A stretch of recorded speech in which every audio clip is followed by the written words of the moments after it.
자, 누가 보더라도 요즘 경제가 엉망진창입니다. 그런데 이 엉망진창인 경제에 대해서 1분기 1.3% 성장했고 올해 성장률 전망을 2.2%라고 정부에서 보도하고 있어요.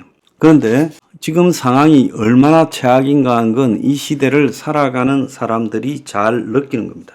자, 오늘 아침에 보면요, 자영업자가 얼마나 많이 문을 닫았는가를 말하는 통계가 나왔습니다. 코로나 때 10만 개가 문을 닫았습니다. 그런데 작년에 18만 개가 문을 닫았습니다. 그러니까 코로나가 극심해서 영업을 제대로 못했던 2020년에 자영업자 10만 개가 문을 닫았는데 작년에는 자영업 18만 개가 문을 닫았어요. 작년에 외식업체가 81만 개가 폐업을 했는데 폐업률이 21.52%, 5곳 중에 문을 연 5곳 중에 하나가 문을 닫은 거예요.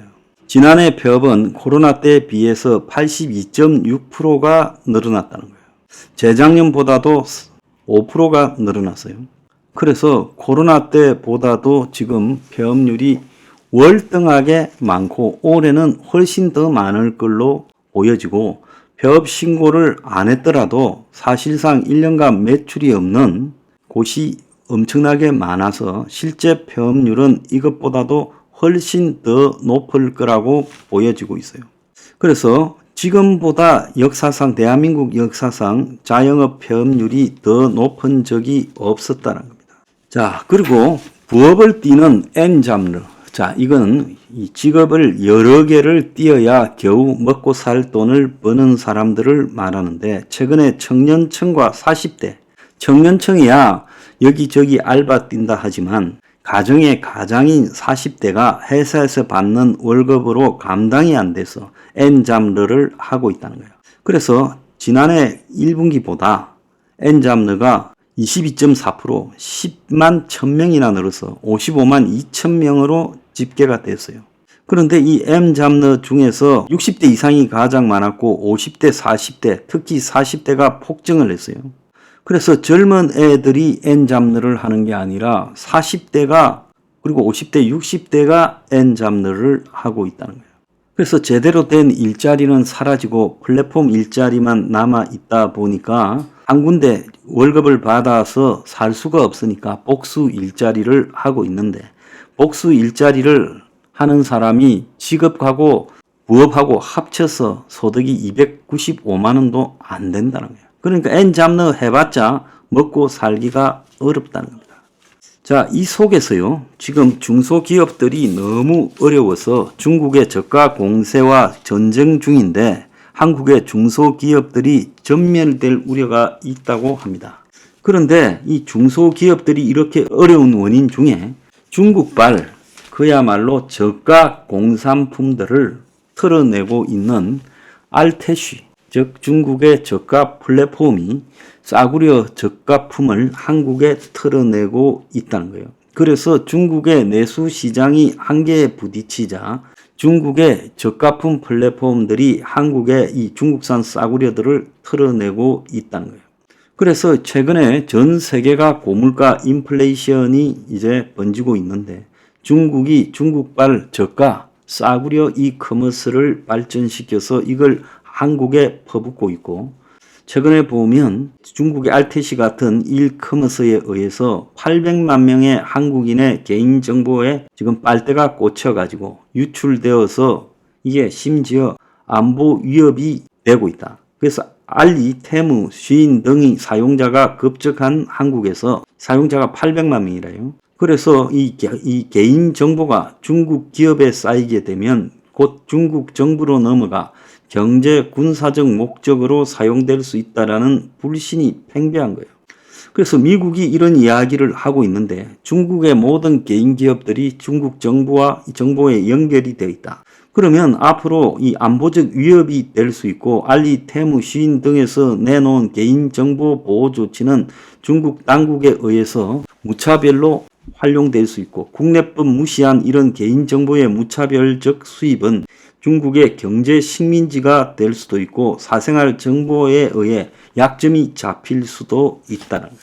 자, 이거 외에도요, 지금 1분기에 5대 은행의 가계기업 대출 연체율이 상승해서 부실 채권 매각이 1년 새 2배가 됐고, 지난 하나은행 같은 경우에는 건설 연체가 1%가 넘었다고 지금 이야기가 나오고 있어요.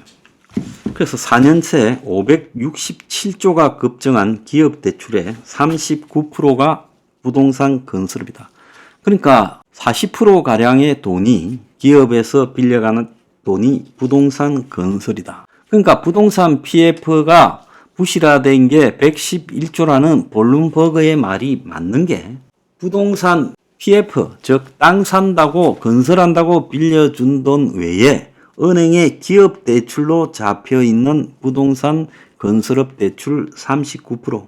자, 이런 것은 새마을금고 등 비은행권 대출에서도 엄청나게 숨어 있고, 4대 은행의 건설업 연체율이 1년 사이에 2배가 늘어났다는 거예요. 자, 저축은행의 순부실 채권이 1년 사이에 2.2배가 증가했어요. PF가 부실해지고 연체율이 상승해서 그런 건데, 자, 불안한 대출인 고정이하 연신이 4.5조, 총 5조 가량의 부실 대출이 저축은행에 있다는 거예요. 그래서 정부가 저축은행에 이 손실 충당금을 쌓아라 해서 저축은행이 적자에도 손실 충당금을 쌓고 있지만은 이 연체 증가가 워낙 빨라서 정부는 새마을금고에 그랬듯이 부실 채권을 상각하라고, 자, 빨리 팔아서 연체율을 낮춰라고 이야기를 하고 있습니다. 지금 전국에 미분양이 상당히 많은데요. 시시하고 있지만은 실제로 미분양이 6만 5천여 채가 아니라 10만 채가 넘는다라는 이야기가 있습니다. 미분양이 있는 그대로 신고하면 이제 비인기 단지로 소문이 나서 더 안 팔리기 때문에 물량을 숨기거나 축소 신고하고 있어요. 그래서 미분양 신고에서 사실상 강제 사항이 없어서 통계에 구멍이 나고 있다. 그래서 한국의 많은 부동산 관련 금융 통계가 주먹구구식이에요. 그래서 미분양 신고를 의무화해야 된다는 겁니다. 그러지 않으면 시행사나 시공사가 미분양을 정부에 신고할 이유가 없다는 거예요. 그래서 최근에 구청들이 청약을 마친 서울 화곡 단지에 미분양 정보를 요청했는데 신고를 안 했다는 거예요.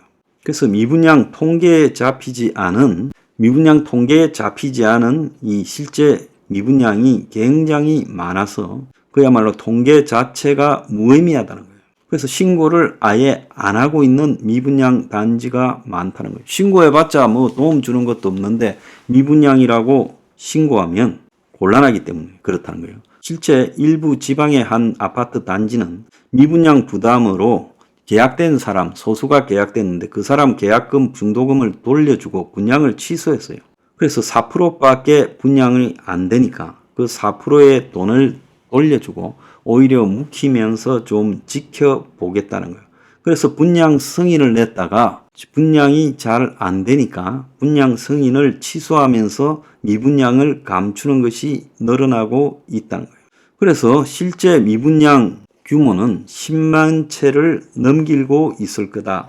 그렇게 지금 이야기가 나오고 있어요. 이것뿐만 아니라 최고 악성이라는 준공 후 미분양이 1만 2천 채가 된다라는 이야기가 있어요.